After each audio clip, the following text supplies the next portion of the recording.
Captain Dr. Sukhwinder Kaur is the proud veteran author of the book Morphing into a Leader. The book is a collection of 26 leadership lessons she learned in her 30 years of career in military and in the corporate.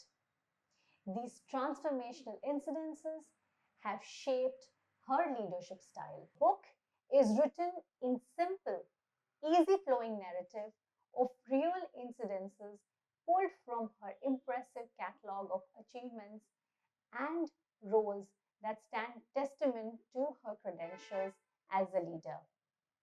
Captain Dr. Sukhwinder Kaur is the daughter and sister of infantry officers, which influence her personality and mindset. She's a doctorate in business laws, a micro influencer, a YouTuber, in addition to being a corporate leader. If you like our content, please subscribe to our channel In a Nutshell with Shireen Aftab. Please don't forget to like and comment. Here is extending a warm welcome to Captain Dr. Sukhwinder Kaur to our podcast In a Nutshell with Shireen Aftab.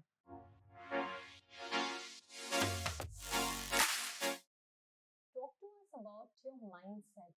What led you to foray into male dominated careers and fields like army or the corporate real estate? Why did you choose to do what you are doing in the corporate right now and did with the army? Like a lot of women would not really think of career choices as these. Okay. So first and foremost, I never think from a gender perspective. Whenever I want to do something, Mm. it never occurs to me कि would this be okay because I'm a woman. Mm. I look at myself as a capable person. Okay, that is the first thing where I start off. Secondly, I always like things that are new. I like things that will challenge me, and I will discover newer dimensions or capabilities within. And I don't like the comfort zones and the mundane and the regular. So, considering the army, Mhm. I would say it was the novel experience. It was the opportunity to have a lot of adventure and something very new. Because before me, there were just 75 officers in the Indian Army. It was very new. People didn't even know. Wow. And the third reason was that my father was from the army. So the respect that he used to get, even when he was not in uniform, but he walked into any shop or anywhere, the people, when they realize that he's an army officer, the level of respect that they gave him is something that I wanted. So the novelty of it, the adventure and experience, and the respect, these were the three things that made me look at army as a career. And I couldn't see myself sitting behind a desk job 9 to 5 every day for the rest of my life. That is so boring for me. So that is why I joined the army. And I never thought of myself as I'm a woman and will I do? I'm a person. I want to do this and try karke to dekho. So my secret in most of my choices, whether they were personal or professional, has always been try karke to dekho. Either I will win and I'll succeed, or I will fail. And so what? Even if I fail, I'll learn something that this is something I'm not so good at, or I need to educate myself or upskill myself more. So it's never a loss. So try karke dekho ke isme I went off into the army. I did 5 years, and towards the end of 5 years, I was going to have a baby. And then I decided that, that kind of a hectic life, because my last posting was in Op Vijay. If you've heard of Op Vijay and Kargil War. Can you tell us more about Op Vijay and the Kargil War? Yes, we've heard it, but tell us about it and your take on what happened there. Yeah.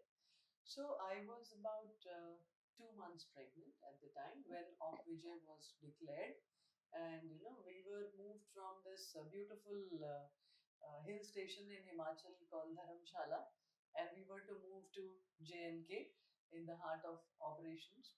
And I never it occurred to me that I'm pregnant. How am I going to go there? It was such a unique experience for me to, see some action, get into militant area, and I said yes, yes, I will also go. By the time we actually moved, I was 3 months plus pregnant, so I couldn't wear my trousers, so I switched over to OG sari. So you can visualize wearing an OG sari with those big DM shoes, carrying my carbine gun, that is the officer's weapon, and moving into the op area till the time my medical category, I in the 7th month got downgraded. That then I would go back to the rear. So for me, it was the whole spirit of joining the army was new experiences, adventure, and I wouldn't have got a better adventure. So I moved as part of Op Vijay there. There again, the gender piece never occurred to me. करके तो देखेंगे, let's try. It's something new and something that I will learn. And it was one of the most memorable experiences. And later on, now when we look at how important that Op Vijay was, and how, after the 71 war, I think this was the first full blown battle that India engaged in as an army against, somebody foreign in Kargil. That's when I realized that I had a one small part to play in that as well. And it taught me a lot of things about myself. And the word courage, I would say, I really lived that word courage there. My mother, my family was all very tense. What is this girl going to do? Going into a militant area, and she's pregnant. So I had my nausea, I had my morning sickness, I had my bouts of, mood swings, emotional up and down. I just never gave it that kind of importance because I was so excited about being part of this operation and being able to do something that not ordinary people would get a chance even to do, that I didn't focus on it. And I think that has helped me over the years in whatever I do, that I never let these little aspects of, your life pull you down or seek favors or some kind of concessions simply because I'm a woman. And I think that is what I can attribute to my success as well. I joined it by my free will. Now that I'm here, I might as well do what's expected of an officer. If after joining I have to make, seek concessions and excuses simply because of my gender, then why did I join? So let's live it. And when you really can't do something, you go and talk about it, but don't look for excuses. So I learned and I showed and I did a damn good job at it. You So must agree. that You is must what, agree. Wow. in a nutshell. Ma'am, you said you're the daughter of an army officer. So, what has your childhood been like? I'm sure there may have been many moments in your childhood that may have shaped or may have influenced your life in a way that it has shaped up the way it is now. So, do you recall any of such? Yeah. So actually, I'm the eldest of four siblings, and my father was an infantry officer. So most of my childhood, I remember he wasn't there. He was always on the borders, whether it was Arunachal, whether it was Northeast, whether it was Northern Command, JNK, and even IPKF, Sri Lanka. So till my 12th standard, he was hardly home. So what does that mean? Because I was the eldest child, from a very young age, I became, the responsible grown up at home. And to add to it, my mother was educated in Punjabi medium up to high school. So she wasn't really familiar with going to the bank, going to the post office, or doing, going to school and doing any kinds of stuff where it involved English and, the need for a good education. So I was always there with my mom to go with her because I knew how to read and write and speak in English. So becoming the eldest in the house, having three children, younger to you, siblings who are looking up at you for all kinds of guidance, having a mother who depends on you like you are the head of the family. Yeah. So I grew up naturally being a very responsible person, and I think my leadership skills, the ability to lead, take decisions, and be in command, those kind of things developed from a very young age. And then there was this one incident that is etched very sharply in my mind. If you give me a couple of minutes, I would like to narrate that here. And that is, I think, something that changed my personality and my approach to the world and dealing with, larger issues in life. I think I was somewhere in the 12th standard. I think maybe around 1988. So there were huge floods, that came in Punjab and Haryana at the time. So my grandparents were living in a village in Punjab, and their entire district was like washed out because of floods. So their house also broke down and got washed away along with everybody else's. So people were like, temporary. They had made those sheds and they were trying to rebuild after the flood. So in that time, there were a couple of people adjacent to my grandfather's house. So let me tell you one thing also, that my grandfather had three daughters, and I'm talking about Punjab, and I'm talking about that time where in the north, having a son or a man is considered the thing, and if you don't have one, like you are considered as nothing. So my grandfather had three daughters, and my mother was the eldest. So he was always on a back foot. People would look at him like, one day we're going to take over his property. Inka to beta hi nahi hai. So they looked at him like, you can trample him at any time. It was just because he was so strong and straightforward, and he was a wrestler in his time. So he would stand his ground. But then when this happened, that all their houses washed away, so some people wanted to now encroach and take part of his, land into theirs when they were making their wall. So in order to do that, because they wanted my grandfather to be out of the picture. So they put a false complaint in the local police station that he has stolen something from our home. So the police at that time would just, for a few bucks here and there, would go and pick up someone. So they got a kickback. They came and took my grandfather. So one night he had to stay in the lockup. My grandmother called us up. My father, being on the borders, he couldn't come. So he called me. And in those days, calling on STD was like, very, very challenging. So somehow he managed to call me and he said, "You and mommy need to go to Punjab, and I want you to go there and write an official complaint to the superintendent of police and make sure that this, behavior of the sketch gets addressed and they must get punished for it." So I was all of 18 years, okay, and I and my mother, we both went to the village. Thankfully, next day my grandfather was let go because they had taken money only for putting him in lockup for one night. And these buggers thought in that one night we will create the wall, into these people's house.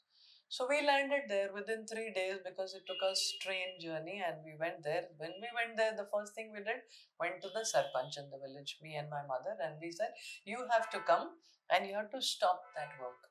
They cannot build that complete wall till the time the matter is resolved. We are challenging it."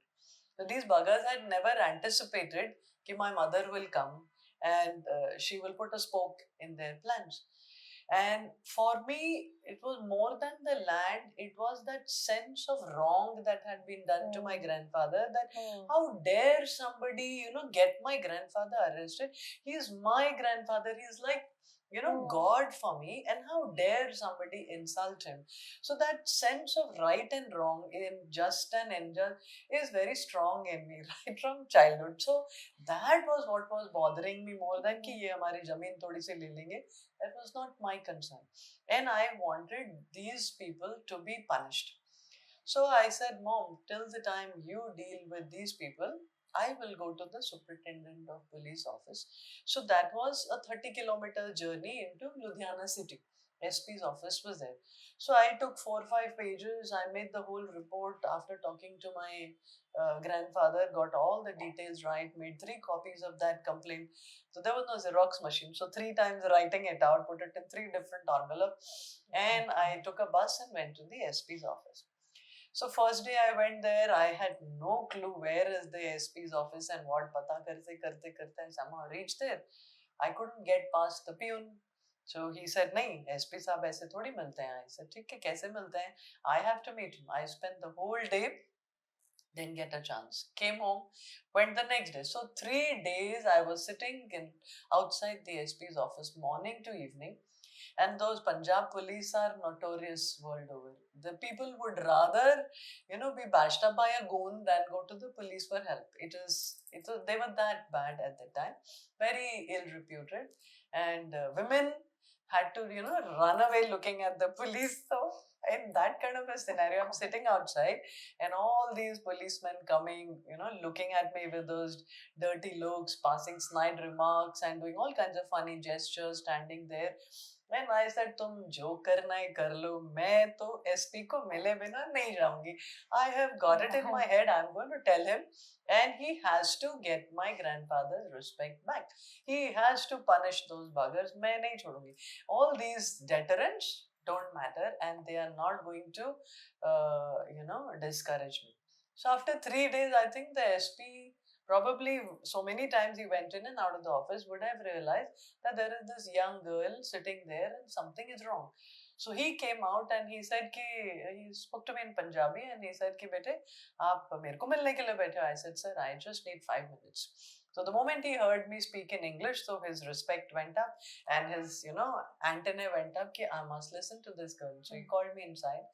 And then I gave him the report and I said, this is very long. You may not have time to read all of it. The short story of this is that these few people in the village paid the local police, got my grandfather arrested on some flimsy charges, and that is the injustice that has happened. So he said, what do you want me to do? Because that land, I said, forget the land matter. I want your same policeman to come and pick up these guys, thrash them in front of everybody, and put them in the lockup for one night. Tit for tat, that is all. Then I will feel my grandfather's respect is restored. So he said, okay, done. He phoned the local police station, told the PSI in charge there, he go to the village back, and I told him the names of these three men. They were three brothers, and they were very proud of the fact they are three brothers. So one day this guy will die and all his property will come to us. So I said, these three buggers, they should be thrashed in front of the people and locked up for one night. So he exactly said the same thing. ये तीनों को उठाओ, पहले वहाँ पे उनको ठोको, एक रात उनको लॉकअप में रखो. And then he said, anything else? I said, no, just keep a track of this and keep this complaint letter with you. He said, fine. So then I came back, and before I reached, the police had already come, thrashed those three buggers and taken them to the police station. And they spent the night in the same lockup where my grandfather was. So my grandfather that night, he couldn't sleep. He was so overwhelmed. He was crying, he was hugging me, and he was like so proud of the fact that there was this young little girl, all of 18 years, who had the courage to go up to the SP, and make a complaint, so much so that it was even acted upon. And then he told me one thing, that so courage is not about your gender, courage is not about your physical strength, it's not about how much money or what position you have. Courage is all here. If you think you can, you can. So courage is a state of mind, I would say. So anybody can develop that if you think you want to stand up for what is right. So when I said in the previously, try करके तो देखो, is somewhere the same thing that he said. आप मांगोगे तो मिलेगा, try तो करो.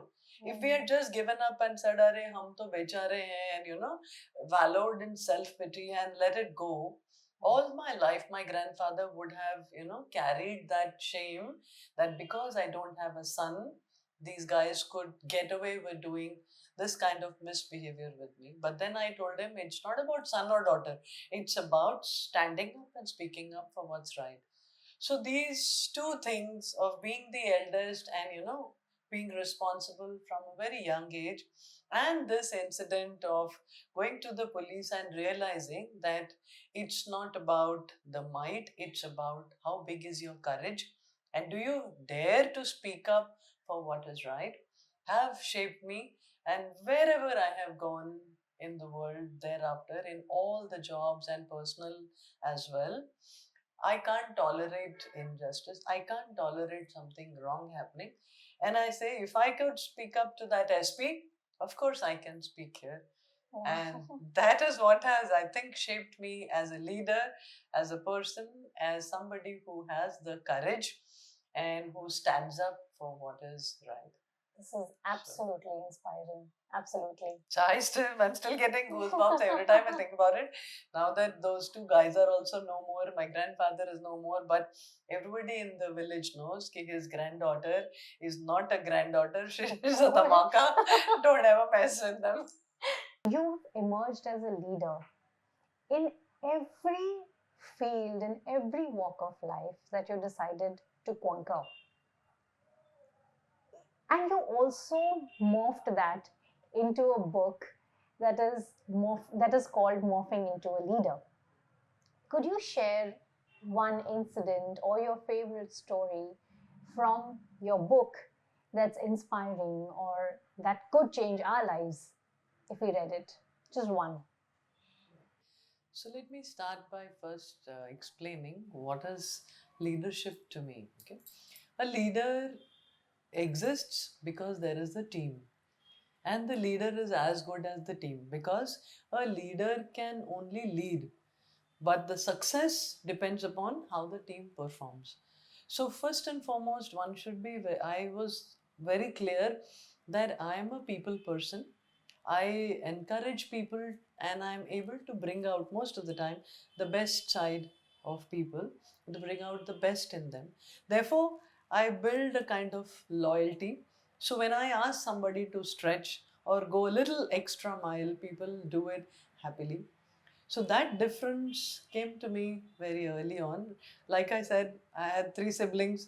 तो उनको कैसे motivate करना है to do all the masti that I want them to do, and how do I encourage them to read more, to build their English, to do well in studies.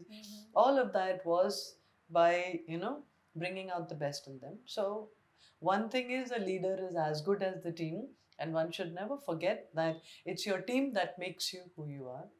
Second thing that I think is very powerful is that, that a leader walks the talk. Because if your words and your actions are not in sync, it's more likely that people will follow your actions than your words. Even from childhood, children, how do they learn? They learn by seeing and copying and observing and then repeating. They don't follow the words and the textbook till later in their life, but they learn by watching, whether it is their mothers or it is their nannies or it is the people around them. So from childhood, the first ability of us to learn is watch. Therefore, you must watch your actions. Your actions will teach and speak more than your words. So a leader who will always walk the talk, what you talk and what you do are in sync, you're bound to get the respect, and you're bound to get the followership that you demand, and you can actually demand more from people, push their limits, and they will happily do it because they trust you, that you are going to be nurturing, you're going to help them to grow as well. So that is what is, I think, the underlying thought behind my leadership style, the way I work, and how I have emerged as a corporate leader, and also bringing out in lots of stories in my book. So, talking a little bit about my book, Morphing into a Leader, like the name suggests, morphing. So, it's a very slow, gradual change to being a leader. It didn't happen overnight. So, over the last 30 years of my work life, there were so many incidents and stories that taught me lessons in leadership. So, I picked the 26 most impactful ones that taught me different aspects of leadership and put them together into a book. So there is no sermonizing, there is no theory, there is no leadership gyan or management gyan in the book, just stories from my life that taught me some element of leadership. So you read each story at whichever age group you are and whichever position in the organization you are. And even if you're not working, if you're just a student, if you're a homemaker, you read it and you learn something about leadership from each of those stories. Could you share one lesson in leadership for women or relevant to women that are in all walks of life whether they are homemakers or whether they are working women or whether they are just trying to figure out life for themselves? That's that's a very interesting question and one that I'm very passionate about. In fact, I would say women are born leaders because we are always wearing multiple hats in our lives, whether we are working or not, doesn't matter. Okay, as a mom, as a wife, you are managing home, you're managing children, you're managing the family and relatives, you're managing the budget, you manage maids, and then on top of it, you even manage your career.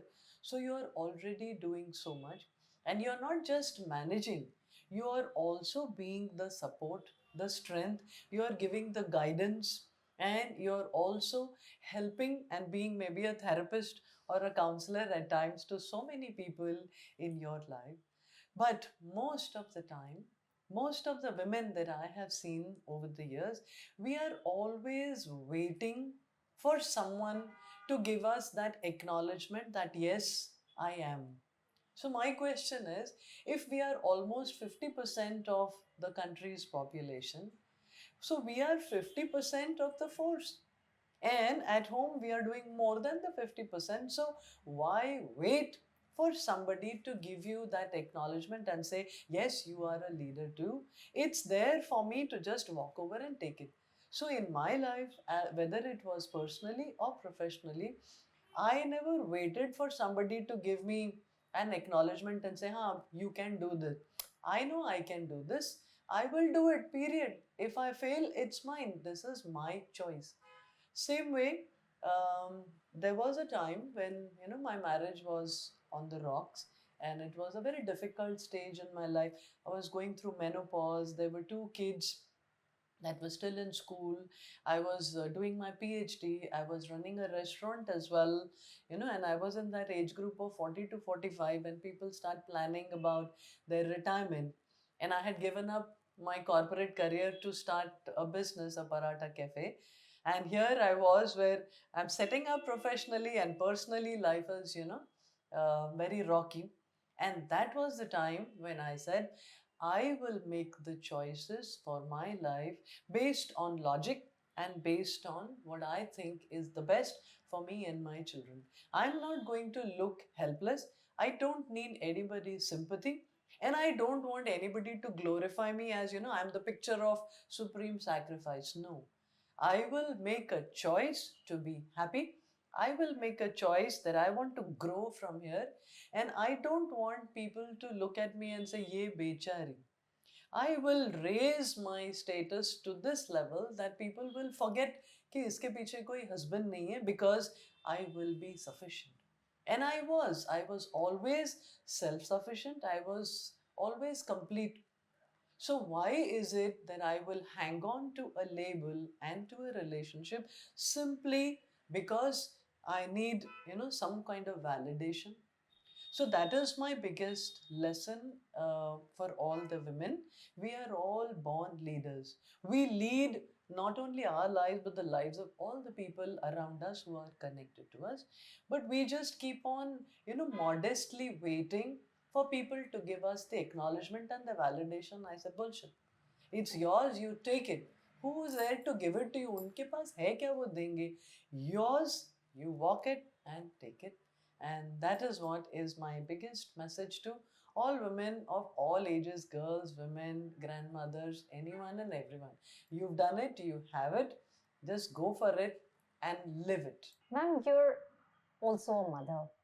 Raising children is never easy, and everything that you choose to do beyond being a mom, having an illustrious career, having ambitions, having inspirations and aspirations of your own, how do you go out there and do everything or achieve everything? How do you balance? How do you manage? Could you share some insights on that? Sure. So, of all the hats that I wear, the hat of parenthood, I think, is my favorite.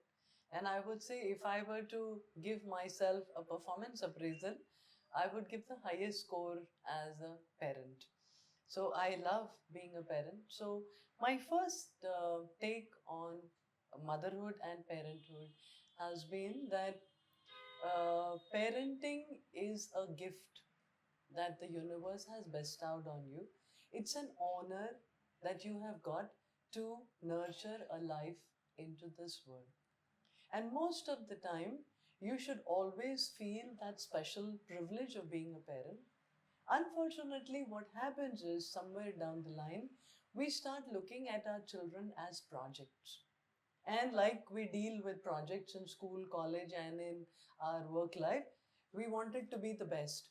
And we want to shine, we want to show everybody, and that project becomes something that is like a showcase of what we are capable of. So I would say cancel that and scrap that. A child is not your project. A child is a living, breathing human life who's independent, who has his or her own mind and potential. So all that you can do is give them that environment in which they can bloom. Give them that conducive surrounding and the encouragement that they can reach their full potential.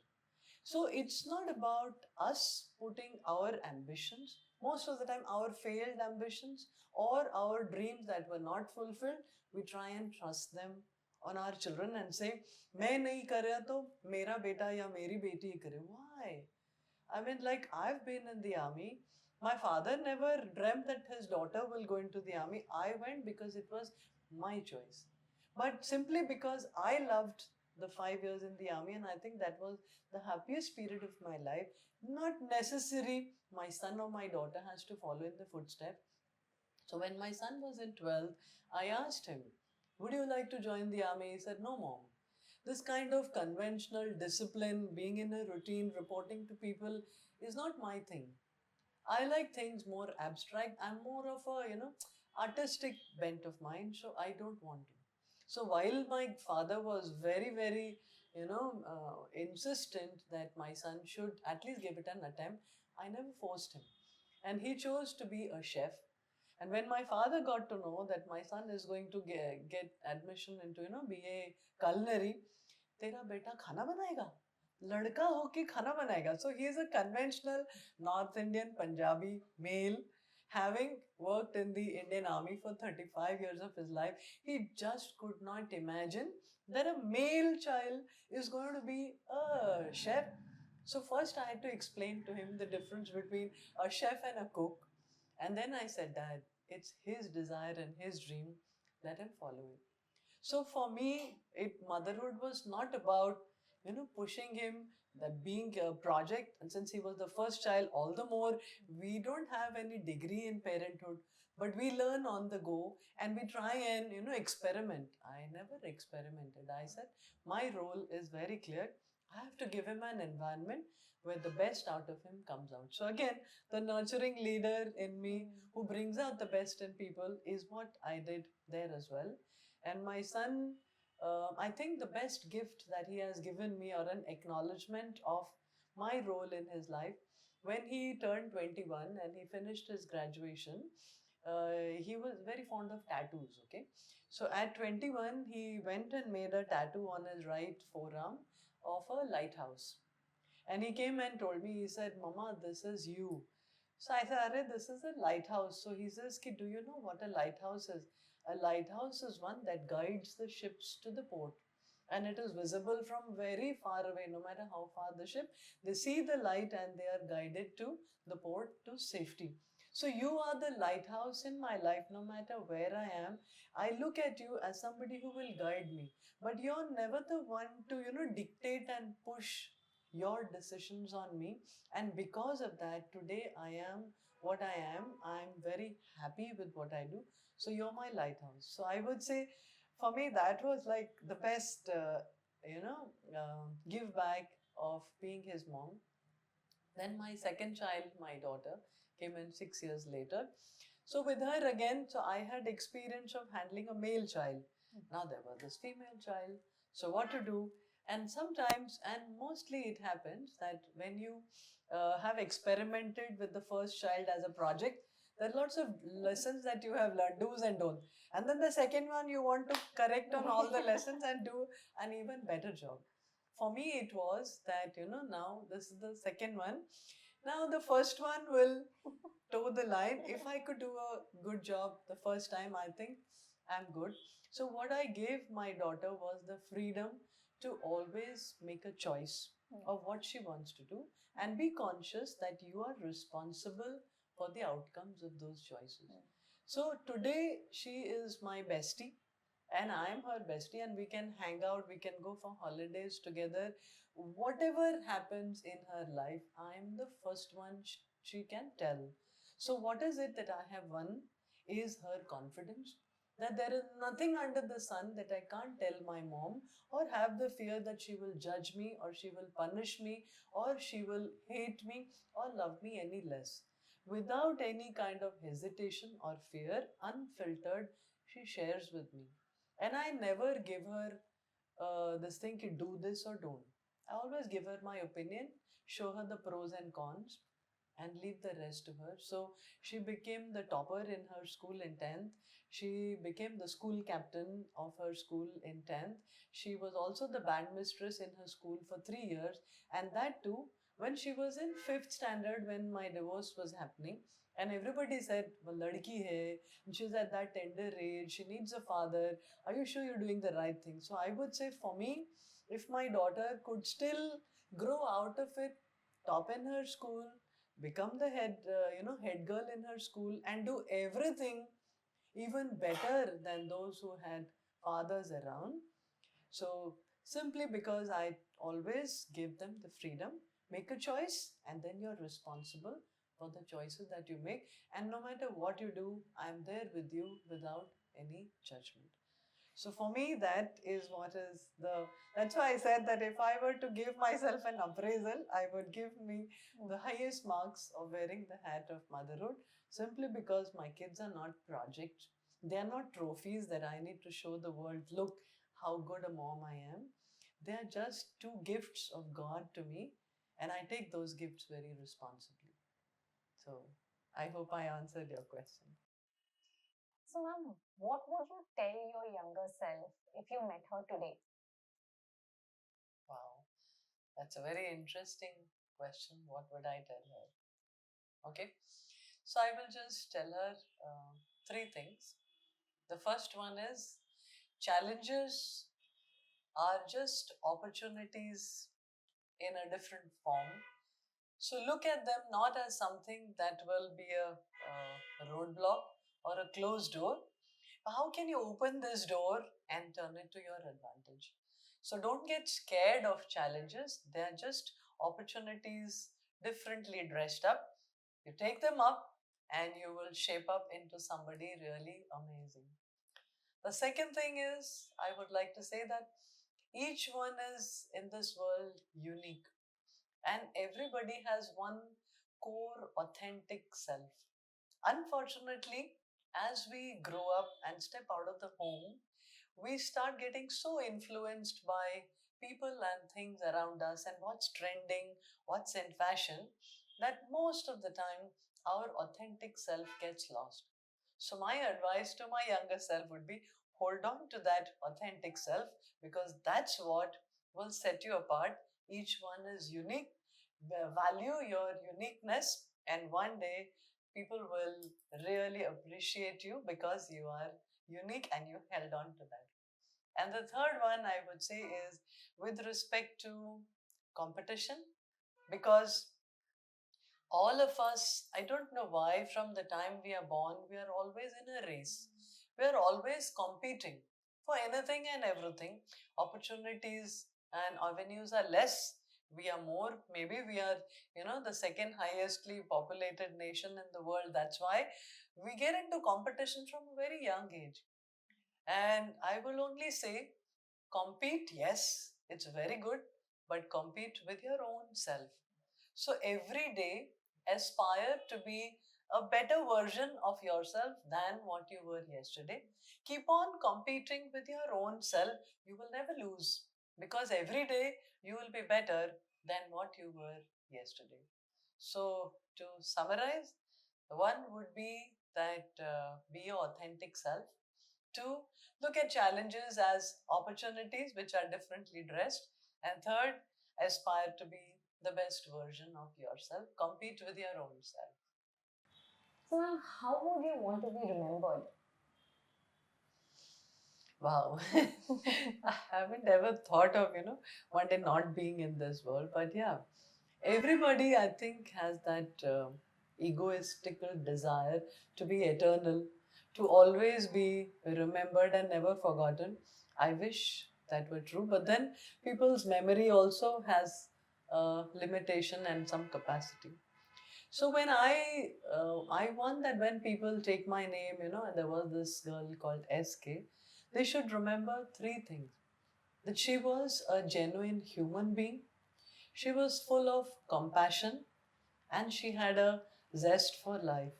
So over the years, I would have gone through a lot of ups and downs in my life.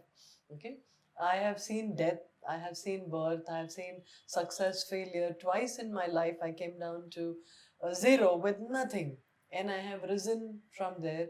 Whether it was financial, emotional, health-wise, whatever. Okay, my first baby was a stillborn, so I have even seen death. And I have taken my baby in my arms to the Oh my God, cremation, that's this not thing. easy. But still, in spite of all of that, every morning I wake up with an excitement. Today is a new day. What am I going to do today that will make my day memorable? So, that zest for life is something I think that always adds that smile to my face, brings that sparkle to my eyes, and always gives me a reason to feel excited about that day. Otherwise, it's very easy to look back, feel bitter, feel very critical of life, feel very, very disenchanted, and say, life has been very rough with me, life has given me more downs than ups. So what? But there were ups, right? And most of the things are an outcome of my choices. And who said life is going to be a bed of roses? So, yeah, I would like to be remembered as somebody who always loved life, who was so full of josh for living every day, and who was always very compassionate person, and who was always wanting to be human. So when I say be human, be kind, because no matter what you are going through, the person in front of you may be going through worse. So you don't know about that, right, till the time they tell you. So be kind, it doesn't cost anything. So I would like to be remembered like that.